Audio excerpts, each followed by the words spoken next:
Khi con trai nghệ sĩ Vân Dung, nghệ sĩ nhân dân công lý đổ bộ phim Giờ Vàng. Phim truyền hình sóng Giờ Vàng trở nên sôi động hơn khi có sự hiện diện của những gương mặt diễn viên trẻ Gen Z đều là con nhà nòi nối nghiệp cha mẹ nổi tiếng. Dàn diễn viên trẻ nối nghiệp gia đình. Gây sốt thời gian qua là Long Vũ, 2001, con trai nghệ sĩ Vân Dung trong phim Đi giữa trời rực rỡ. Vào vai trải, chàng thanh niên giàu nhất bản, tính tình trẻ trâu nhưng dành tình cảm sâu sắc cho cô, Thu Hà Seri, Long Vũ tạo ấn tượng mạnh bởi nét diễn tự nhiên, năng lượng, biểu cảm cuốn hút và linh hoạt. Tốt nghiệp Đại học Sân khấu Điện ảnh lại có mẹ là nghệ sĩ nổi tiếng dìu dắt, Long Vũ được khán giả kỳ vọng có tiềm năng phát triển. Trước đó, anh đã kịp tạo dấu ấn nhiều vai phụ trong Lối nhỏ vào đời, Gia đình mình vui bất thình lình, Không ngại cưới chỉ cần một lý do, Cuộc chiến không giới tuyến. Là con trai Vân Dung nhưng Long Vũ không ỷ lại danh tiếng của mẹ để gìn vai. Ngay cả việc dấn thân vào học điện ảnh, Vũ cũng giấu mẹ. Chuyện casting nhiều lần nhưng Long Vũ vẫn tự bơi, khi có được kết quả tốt mới báo cho Vân Dung. Đóng chung phim với Long Vũ có sự hiện diện của Võ Hoài Vũ, con trai của bãi rác Võ Hoài Nam. Trong phim anh thuộc tuyến nhân vật phụ, đóng vai Quang, chàng trai gia đình khá giả ở thành phố, tính cách ngang bướng, nghịch ngợm. Đây là dự án truyền hình dài khơi Hoài Vũ tham gia. Trước khi lấn sân sang phim truyền hình, Hoài Vũ tốt nghiệp Đại học Sân khấu, Điện ảnh, lớp diễn viên kịch, điện ảnh, phát triển ở các sân khấu nhạc kịch.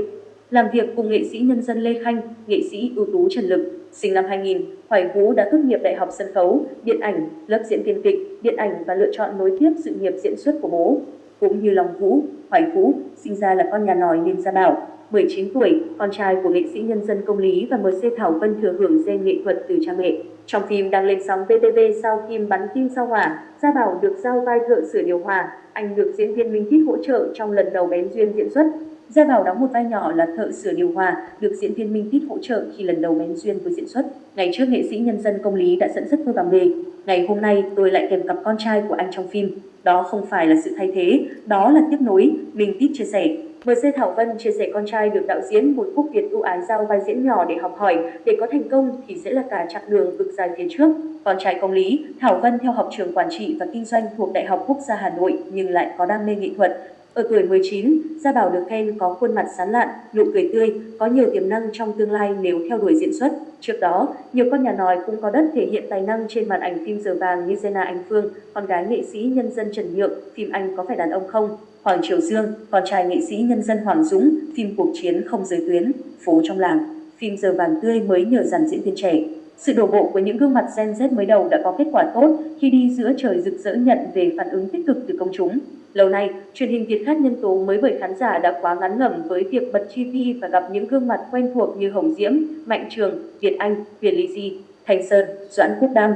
Có thời điểm Doãn Quốc Đam góp mặt trong 5 bộ phim liên tiếp là Hướng Dương Ngược Nắng, Hương Vị Tình Thân, Hồ Sơ Cá Sấu, Phố Trong Làng và Thương Ngày Nắng Về. Nam diễn viên được khen biến hóa, diễn xuất tốt nhưng ít nhiều ảnh hưởng đến cảm xúc của người xem vì quanh đi quẩn lại phim nào cũng thấy.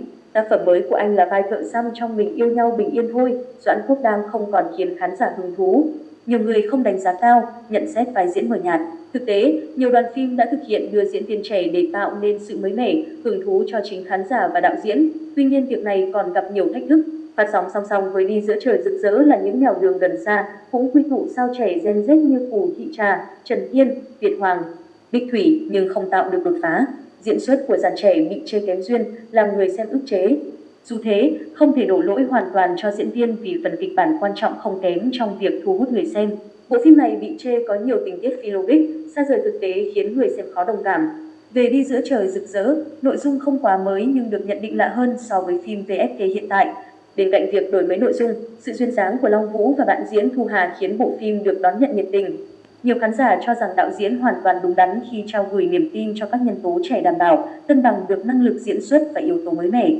Một số người xem chỉ ra Long Vũ, Thu Hà vẫn còn chưa lột tả được hết cảm xúc ở những cảnh đòi hỏi chiều sâu tâm trạng. Tuy nhiên, vẫn còn nhiều cơ hội để hai diễn viên tiến bộ, tiến tới đóng chính thêm nhiều dòng phim truyền hình của VFK.